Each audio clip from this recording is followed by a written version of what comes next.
All right, let's go. I am your host, Stacia, and welcome to the Driven for More podcast. It is a late night tonight. It is a little bit different how I'm filming this, and I have no video. Sorry, guys. I will get a video one in here shortly.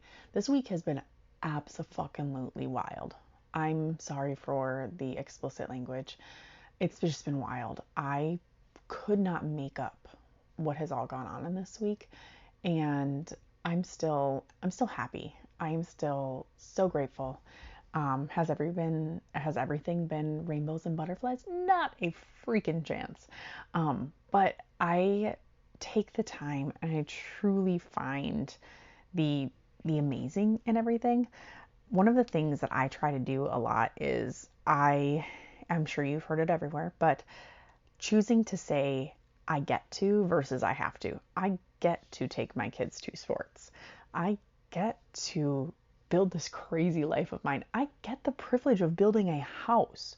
Like, oh my gosh, I get the privilege to lead the team that I have at my business. I get the privilege to speak to you all on this podcast. I get this privilege and I am so freaking grateful for it. I don't stop at any point in time and think that I am ungrateful. And that's one thing that's really played into this life because, you'll hear me talk about some different things and be like, oh my gosh, how is she doing this? I was talking to someone the other day and they're like, I would be losing my mind if I had to do, what you were doing with this sort of stuff. And I said, well, comes right back to is that I don't have to do it. I get to do it. And it may sound cliche, it may sound like I'm annoying, but it is completely and utterly true. And I really do think about that when I do different things. It's just great. From let's see here, we're at 9 p.m. The kids are halfway asleep. I'd say three of them are asleep right now, so the house is kind of ish quiet. I've got my night owl up and I hear her in the kitchen getting some kind of snack, and that's just her. But today was insane. This week was absolutely insane. I don't think I talked about it last week on the podcast, but my dog got sprayed by a skunk. How freaking awful is that? I am like, no, no, no. This is the absolute worst. So if you haven't had it happen to you, hope that it never does. And if you have had it happen, I absolutely feel you. And I would love to take any suggestions. I did the tomato bath or tomato paste, whatever, all over him today. And it's been a week and a half since it happened. He still smells absolutely disgusting. I think he got sprayed right on the front because that's where I'm smelling it. So I'm so struggling getting it out of him. So today was tomato. The first time I had done it was baking soda and vinegar and then Dawn dish soap. And then I did another Dawn dish soap. And then I did like a dog wash one. And now I'm at the tomato one. And I'm like, oh my gosh, he smells so bad. And I have to figure out a way to get it out of him. So if you have any suggestions, I would absolutely love them.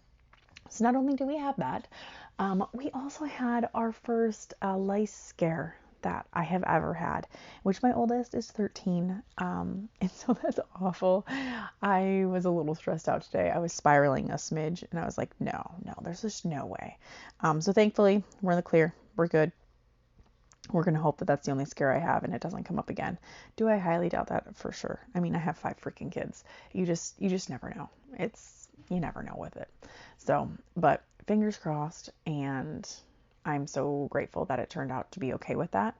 And then we have volleyball practice. I don't know if I've talked about it all too often about that as well. I coach my oldest daughter's volleyball team. I co-coach it, and I absolutely love it. This is my 3rd year in a row doing it. And it's a blast. It's a great workout. It's a great time to have fun with my kid and be able to get to know her more, get to know her friends more.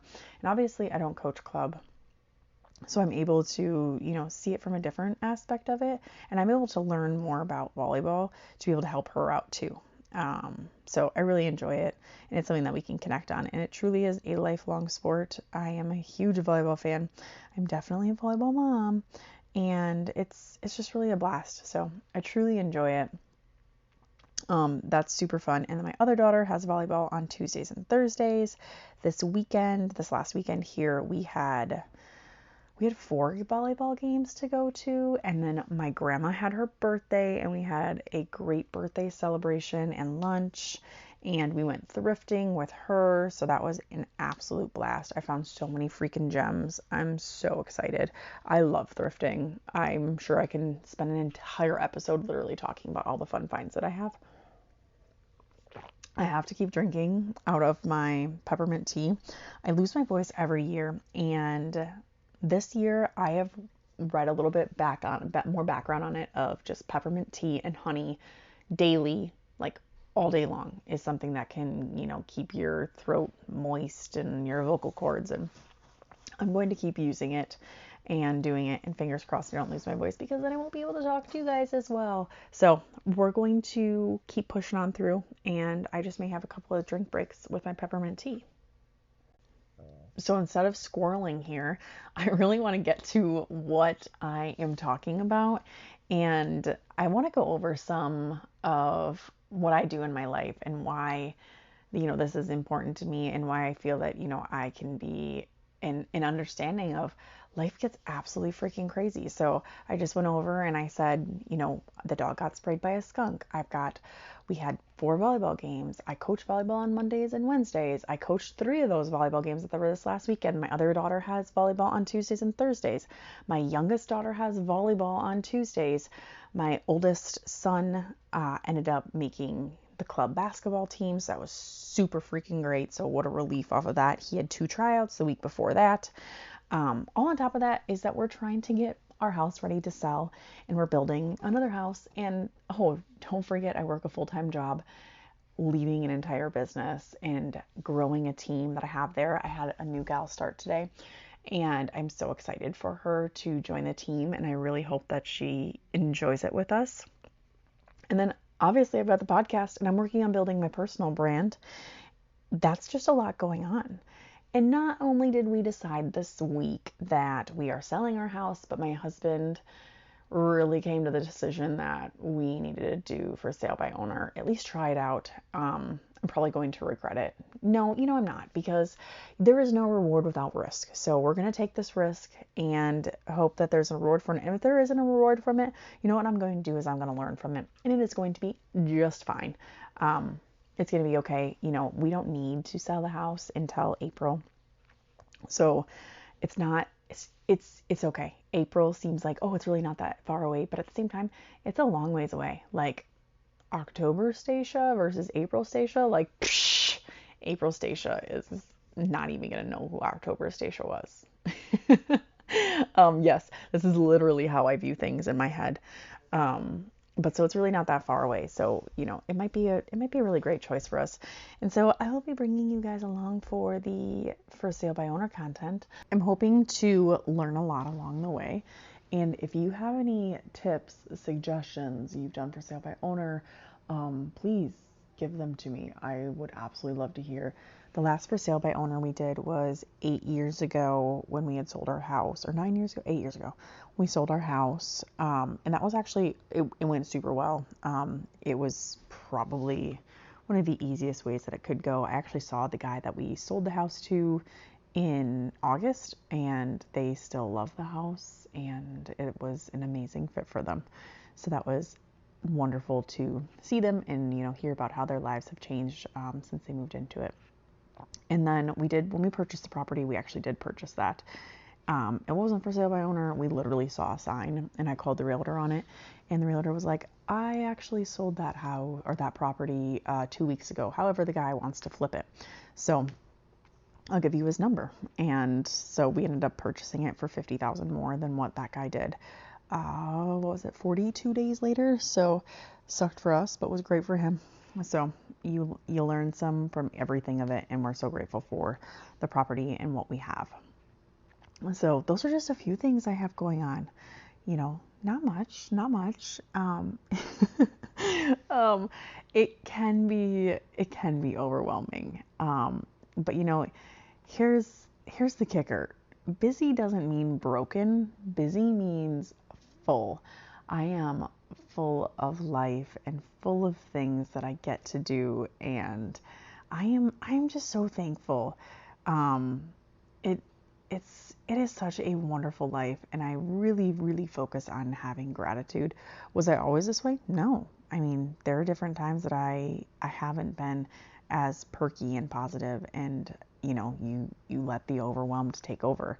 There are plenty of times that I can remember, having 2 kids and 3 different jobs and not knowing how to appropriately schedule my time, not making enough money. I mean, I was freaking broke.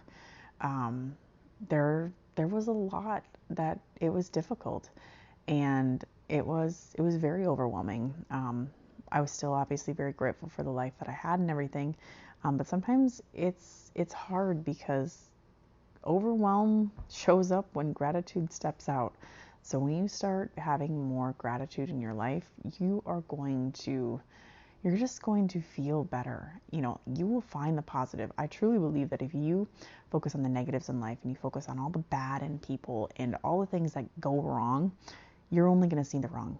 That's what you're going to see, and you're going to find it. You're going to find all of that negativity. You're going to find all of those things wrong when you don't need to. You can look for the positive. You can look for all of the good things. I went to a seminar, I would say 8 years ago or so now, and that was the first time I had heard of like the dime trick or the bean trick, whatever it is. So you put 10 dimes or 10 beans in your pocket, and every time you compliment someone or you say something positive out loud to somebody else, you transfer 1 dime or 1 bean into your other pocket. And by the end of your day, you need to have transferred all 10 of them. So that is making you understand and try to flip the script of stepping out of your comfort zone, complimenting people, finding the positive, saying the positive, and you get a reward for doing so. But it's really just training your mind. Find all of that positivity. The world has enough freaking negative. You don't need to give any more. You don't need to, you don't need to be any more. You don't need to show up at work and be a complete crab ass. You don't need to show up at home and be freaking miserable. You can find the happy. There is so much happy in the world, and there's so much to be grateful for. And you just got to train your mind to see it. It can be easy to get caught up in the busy and feel that that's just straight overwhelmed, and you don't have enough time. But the truth of the matter is that we all have the same 24 hours in a day. We do. I have the same 24 hours as you, and vice versa. And where can we step up and step into our fulfilled life? Where can we show up instead of stepping out? Where can we pivot? Where can we change? Where can we find the gratitude? One of the things too that ties into that I haven't really talked about is what happens when you're freaking exhausted, when you're burnt out. That it can happen. 100% can happen. It happens to everybody. You just get to a wall. I'm not saying that you cannot take self-care and you can't stop or anything like that, because I definitely believe you should. I won't lie. Saturday was super busy. My husband was out of town. He was in Canada fishing. We had 3 volleyball games. Yeah, we had 3 volleyball games on Saturday. We went and did some shopping with just my older kids. My younger kids hung out with grandma for a couple hours. And then when we finished the day, we got back home and I was just tired. I cleaned up outside, did those couple things, and went and checked on the house build because they started drywalling and it looks fantastic. And then I was like, you know what? I'm going to just make some peppermint tea. I'm going to sit down and we're going to rent a movie. So we rented a movie.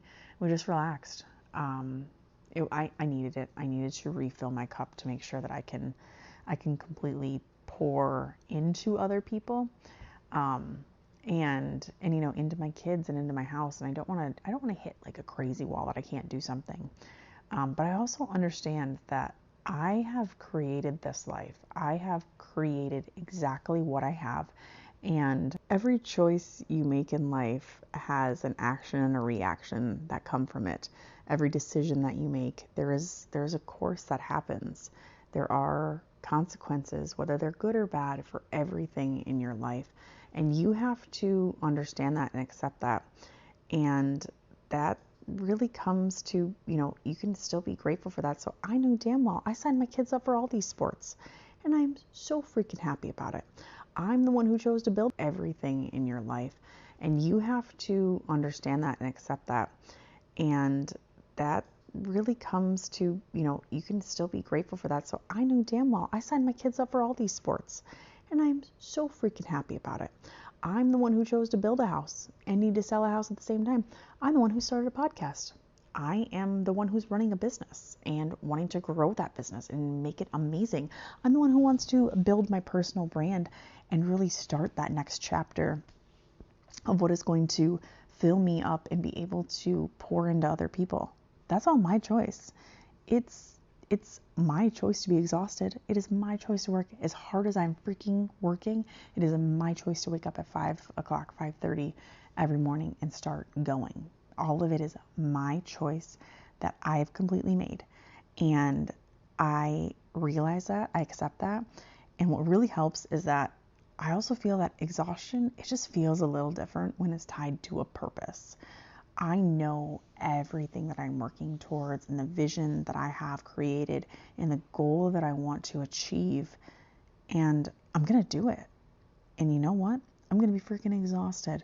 And that's okay, because sometimes you need to be exhausted when you are living your dream, when you are creating your dream life. It is okay to be exhausted. People could tell you that, oh no, you need to rest 24/7. Like, no, you do need to do self-care, 100%. But you also need to realize that if you are building a life that is driven for more, which is exactly what our podcast is, you are going to be exhausted. If you are driven for more, if you want more out of your life, if you want to level up, you want all of these audacious goals and dreams and fun vacations and all of this stuff, you're going to be exhausted at points in your life. It does not come easy. Nothing worth having comes easy. It always takes time to get there. And, I'll be able to look back on this episode and think about it of I was sitting on my couch staring at 7 totes in front of me full of things that need to go to our storage unit, a kitchen table that's off center because we were fixing drywall, and we need to paint still and get the house ready to sell and paint pictures and all this different kind of stuff. But you want to know what? I'm showing up and I'm pouring in to you because I want you to know that it's okay to be exhausted when you are working towards a bigger goal, when you are working to fulfill your dreams, what you want in life, and what you can achieve. It is okay to be exhausted. That's a little bit different, and that's flipping the script from what a lot of people say. And I'm okay with that because that's me. I mean, the podcast is, like I just said, it's called Driven for More. And I want you to achieve more. I want you to feel this way. And, what I want from this episode is for you to be able to take actionable items and things that I use in my everyday life, whether it is personal, work, coaching, any of those, and be able to tweak it to make it work for you. So whether it's the dimes or the beans and transferring one pocket to the other, or it's being grateful and waking up and name off 3 gratitude things. Like, name off 3 things you're grateful for. If you feel like you're spiraling, stop yourself and name 3 things you're grateful for. Just name them. That's all you need to do. You take a deep breath, you name 3 things you're grateful for, and you keep moving on. If you still feel like you're spiraling in 10 minutes, do it again. Find another way to find everything you are grateful for. And if you cannot find anything that you are grateful for, then you better frickin' try harder. But I really don't think I'm going to have anyone with that, because if you've been listening for this long with me, there's no way that you are one of those people that cannot find something to be grateful for. 3 things per day minimum to be grateful for. I know you are grateful for this life that you have had and the life that you are creating, because it is something different. 99% of people are not like this.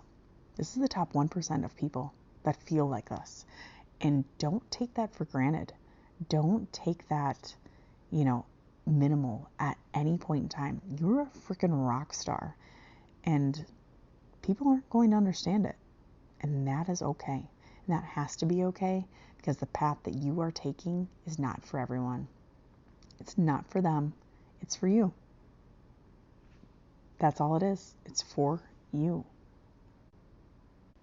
I'm going to keep this episode a little bit shorter because we are past 9 o'clock here and I'm going to get to bed at some point. But I want you to think about today, this week, what were some things that you felt that, I have to do this, like this is annoying, I don't like doing this, or this, that, and the other. What's a way that you can view it and be able to say, I get to do this. I get to take my kids to school. They don't have to ride a bus. I get to take them to school. How freaking grateful am I that I have the privilege of taking my children to school? That's one. I say it to myself all the time. I am so grateful I get to take my children to school. I am beyond grateful for that. And, that's an easy one to pull. You can be, I am so grateful to have this amazing lunch today. I had leftovers. Like, how freaking lucky am I that I had leftovers? That I have a microwave at work that I can use, or I have I work from home and I have an air fryer that I can use. Or you know what? I'm so grateful that I remembered to pack my freaking lunch, and it may just be a peanut butter and jelly sandwich, but you know what? It's a bomb ass peanut butter and jelly. Maybe you have it on homemade sourdough. Maybe you freaking do. Like, any of those little different things. I really want you to find those things. Be able to change what you have to do or to what you get to do, what you get to have. I really want you to focus on that. You don't have to love every second of the grind, but you can really love the life you've built when you remember you get to live it. Not everyone gets that privilege, and you have that privilege. I'm so grateful that you let me talk to you tonight. And even though it's probably not tonight, you're listening to this during the day, whatever time you are listening to me, wherever you are tuning in at, I appreciate you. I want you to think back on this and maybe listen to this episode twice because it's just a small one. And tell me something that you learned from it. Tell me something that you are grateful for, because you want to know what? I am grateful for you. Thanks for listening. I really appreciate you. Make sure to like and subscribe to wherever you're listening to this podcast, and leave us a review. I completely appreciate it. And if you want a question, you want to pick my brain about something, ask it. I would absolutely love to help you out. I want to fill up your cup. And tonight I will close it with, you are not too much. You are not too little. You are not too far behind. You're just driven for more. Keep on pushing through, keep on grinding, and keep being you. Don't ever stop. We'll talk to you soon.